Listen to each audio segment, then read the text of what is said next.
చైన్సా Man the movie Reze arc Japanese movie review by allrounder star Ballem Venumadhav. ఈ సినిమా నిడివి వచ్చేసి 1:42 action, adventure, animation, fantasy, adult certificate, అంటే పెద్దలకు మాత్రమే. సినిమా 26 సెప్టెంబర్ 2025 రిలీజ్ అయింది. Denji encounters a new romantic interest Reze who unbeknownst to him harbors a danger ulterior motive. ఈ సినిమాకి నటినట్లు అంటే వీళ్ళని యానిమేషన్లో తీసుకున్నారు. అయినా నటినట్లు ఒరిజినల్ దాంట్లో చేసినట్టుగా పేర్లున్నాయి. కుసునోకి టొమొరి హీరోయిన్గా, కికునోసుకి టోయా హీరోగా, షోగా సకాతా సపోర్టింగ్ యాక్టర్గా చేసినటువంటి ఈ సినిమాలో మొత్తం వాళ్ళతోటి తీసుకొని అక్కడ నుంచి బొమ్మల యానిమేషన్ తోటి సినిమా నడిపించారు. అంటే బొమ్మలతోనే ఉంది సినిమా అంతా. తత్సువా యోషిహారా డైరెక్షన్ చేసినటువంటి ఈ సినిమాకి హిరోషి సేకో రైటర్. అయితే ఈ కుసునోకి టొమిరో అనే హీరోయిన్ ఈ సినిమాలో నగ్నంగా నటించింది. అయితే మనకి బొమ్మలతో కూడా మనిషిని ఉద్రేకపరిచేటువంటి పరిస్థితిని ఆ బొమ్మలతో తీసుకొచ్చినటువంటి దర్శకుడి ప్రతిభను కొనియాడకుండా ఉండలేం. జస్ట్ బొమ్మల గీతలు, పిల్లలు మొత్తం నగ్నంగా కనబడడం, తనాలు మొత్తం నగ్నంగా కనబడుతూ నీళ్ళలో ఆమె ఆడడం, మన తర్వాత పూర్తి నగ్నంగా నీళ్ళలో తేలి ఆడడం, ఇవన్నీ అంటే అక్కడ నటి చేసింది, ఇక్కడ యానిమేషన్తో మనకు క్యాప్చర్ చేసినట్టు మనకు అర్థం చేసుకుంటాం. ఇక మిగతా సగం సినిమా అంతా చిన్న కట్ డ్రాయర్తో ఉంటుంది హీరోయిన్. ఆ పిదులు సగం జారిపోయి ఉంటాయి. పూర్తి నగ్నంగా వెనుక నుంచి చూపిస్తారు మనకి బొమ్మను. అంటే సినిమా అంతా బొమ్మలే మనకి. అయితే తమాషా ఏంటంటే ఆ బొమ్మలను చూసినా కూడా మనకు ఒక మంచి మూడ్ అనేది క్రియేట్ చేసే విధంగా దర్శకుడు ఆ సౌండ్ సిస్టమ్ కానీ యానిమేషన్ కానీ చేశారు. మరి కుసునోకి టొమిరో ఒరిజినల్గా అక్కడ నగ్నంగా చేసిందా లేదా ఇక్కడ బొమ్మల వరకే చేసిందా అనేది మనకు తెలియదు. కానీ మనకు చూపించేది మాత్రం పూర్తి నగ్నంగా మనం వెనుక నుంచి మొత్తం పిరుదు భాగం మొత్తం చూపించారు. సో అది కూడా సెడక్టివ్గా చూపించారు. నీళ్ళల్లోనేమో ఆమెంతలా ఆమె మొత్తం ఇక్కడేం కనబడదులే నువ్వు రా అని చెప్పేసి హీరోని సరసాలకు తీసుకొస్తుంది. హీరోకి ఒక రకమైనటువంటి ఫ్యాంటసీ కనబడుతుంటుంది, ఫ్యూచర్ కనబడుతుందేమో అని. ఈమెకు అతీత శక్తులు ఉంటాయి, విలన్స్తో పోరాడుతుంది. ఈమె తలుచుకుంటే తలకాయ కూడా నరికేసి తన తలకాయని బాంబుగా మార్చగలదు. ఆ ఎఫెక్ట్స్ ఆ బొమ్మలతోటి క్రియేట్ చేసినటువంటి ఇది చూస్తే అడ్వెంచర్ అనిపిస్తుంది. మహావతార్ నరసింహ ఒక అద్భుతం జరిగితే ఇది ఇంకొక అద్భుతం. భాష మనది కాదు, జపనీస్ భాషలో రిలీజ్ చేశారు ఇక్కడ. అయినా కూడా సినిమా ఇంకా బ్రహ్మాండంగా ఆడుతుందంటే ఇది ఇండియన్ భాషల్లో, హిందీ తదితర భాషల్లో కూడా డబ్ అయినా కూడా జపనీస్ భాషలో ఇంగ్లీషు వీటితోటి సబ్ టైటిల్స్ తోటి రిలీజ్ చేసిన ఈ సినిమా ఒక అద్భుతం అని చెప్పాలి. ముఖ్యంగా సెకండ్ హాఫ్ ఎంత బాగుంటుందంటే సెకండ్ హాఫ్ అంత బాగుంటుంది. ఇందాక చెప్పినట్టుగా సినిమా అంతా అమ్మాయి నగ్నంగానే ఉంటుంది. సో దాని బొమ్మల్ని వాడుకునే తీరు బాగుంది. మిగతా టైం దగ్గర అంతా చిన్న కడ్డాయర్ లాగా వేశారు. ఆమె సూపర్ ఉమెన్ ఇది వేరే రకంగా ఉంది. అయితే ఈ పేరు చైన్సా మ్యాన్ కాదు, ఉమెన్ కదా, మరి మ్యాన్సా మ్యాన్ ఎందుకు పెట్టారు? F1 ద మూవీ లాగా చైన్సా మ్యాన్ ద మూవీ అని ఆ F1 మూవీ హిట్ అయింది కాబట్టి ఆ పేరు పరంపరని సినిమా కొనసాగించారేమో అని అనిపించింది. ఇక రెజీ ఆర్క్ అనేది ఆమె పేరు. సో దాన్ని బట్టి ఆ సినిమా వచ్చింది. సో రెజే ఆర్క్ అని పెట్టారు. సో ఇందులో పాత్రధారులు ఏంటంటే విలన్స్ని మీద హీరోయిన్ ఎలా దాడి చేసింది, వాళ్ళు హీరోని ఎత్తుకెళ్తుంటే ఎలా కాపాడింది, ఎలా రక్తపాతం సృష్టించినటువంటి వాళ్ళని ఏ రకంగా ఎదుర్కొంది అనే దాన్ని ఒక సూపర్ ఉమెన్ హీరోయిన్గా ఉన్నది చైన్సా మ్యాన్. ఒకడేమో చైన్ మొత్తం అంటే రంపం అని తెలుసు కదా, రంపం మనిషి లాంటి మనిషి ఒకడు ఉంటాడు, తలకాయ రంపంలాగా ఉంటుంది. ఈ అమ్మాయికేమో మొత్తం దయ్యంలాగా తలకాయ ఉంటుంది.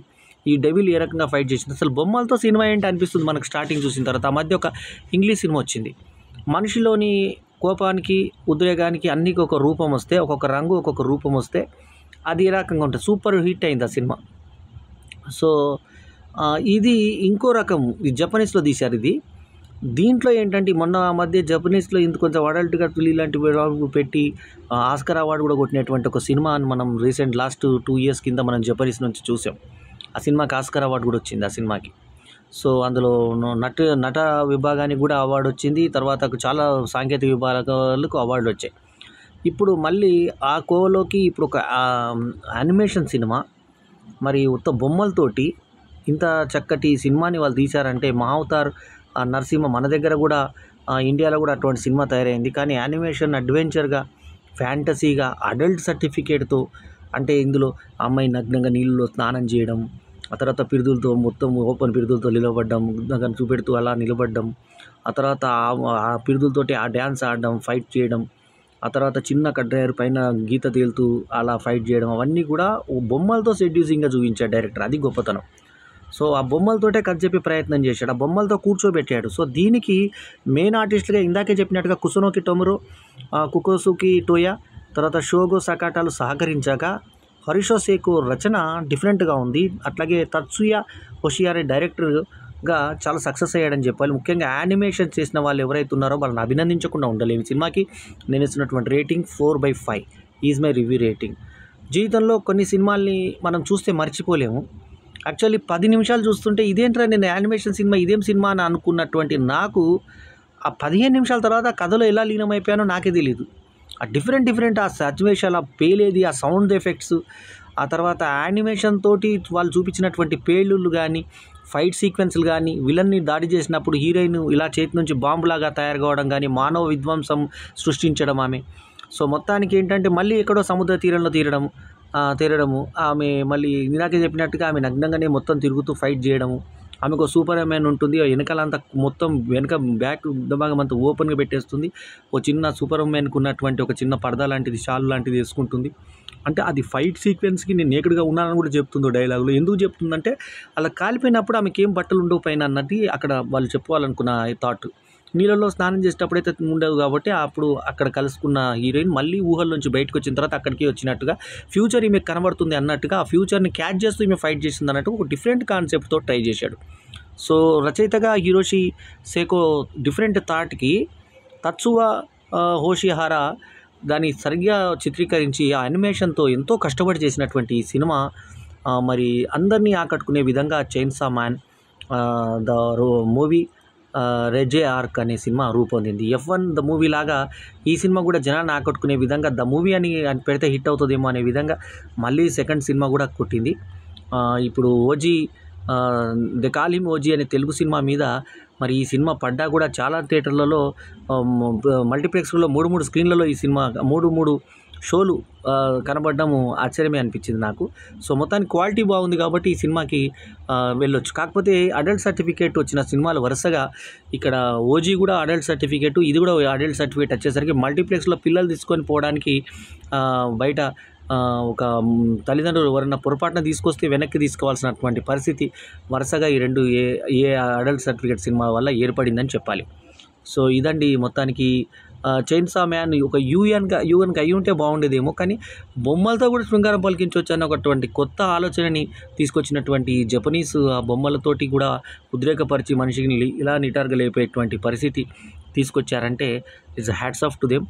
సో బొమ్మలతో కూడా ఒక యాక్షన్ సినిమాని, అడ్వెంచర్ సినిమాని సౌండ్తో మ్యానిపులేట్ చేసి మనకి మనుషులు కనబడకపోయినా బొమ్మలతోటి ఆ క్యారెక్టర్స్కి మనము ఇదైపోతాం. మనం ఎక్కడంటే ఇందాకే చెప్పిన డెంజీ అనే క్యారెక్టర్కి, ఆ రెజే అనే క్యారెక్టర్కి మనం కనెక్ట్ అయిపోతాం.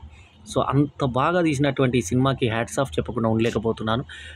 నేను ఏం సినిమాకి వచ్చానురా అని ముందు అనుకున్న నాకు లైఫ్లో గుర్తుండిపోయే సినిమా అన్నట్టుగా ఉండిపోయినాయి. ఇలా చివరి అనుభవం బయటకు వచ్చేటప్పుడు ఆ ఎండ్ టైటిల్స్ చూస్తుంటే కూడా లేవకుండా అలా కూర్చుండిపోయాను నేను. సో అంత బాగా అనిపించింది cinema. 4/5 is my review rating. ఈ రివ్యూ కనుక మీకు నచ్చితే లైక్ చేయండి, కమెంట్ చేయండి, షేర్ చేయండి. మా ఛానల్కు తప్పకుండా సబ్స్క్రైబ్ చేయండి. ఎల్లప్పుడు మీ ఆదరాభిమానాలను ఆశించే మీ ఆల్రౌండర్ స్టార్ బల్యం వేణుమాధవ్. నమస్తే, జై హింద్.